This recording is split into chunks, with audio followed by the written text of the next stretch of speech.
এবং এই টুর্নামেন্ট কমিটির পক্ষ থেকে আগত সমস্ত ক্রীড়াপ্রেমী মানুষদেরকে আমরা আগামী 23 তারিখ আমরা তৃতীয় ম্যাচ রেখেছি, যেখানে একতা গ্রুপের সঙ্গে 26/12 দল পক্ষ থেকে ধন্যবাদ এবং অভিনন্দন এবং বড়দিনের শুভেচ্ছা জানাই। আপনাদের আগামী কয়েকদিনের মধ্যে নতুন বছর 2024 সাল আসছে, আপনাদের অগ্রিম শুভেচ্ছা।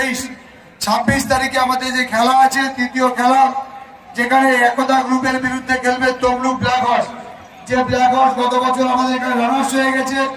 একতা গ্রুপে কোনো মানুষ যদি কোনো খেলা যদি কোনো মানুষ এসে থাকেন তাহলে আপনারা চেষ্টা করবেন, আমরা কিন্তু দুটোই নামাবো, নাহলে এই যে অন্ধকার হয়ে যাচ্ছে এতে অনেক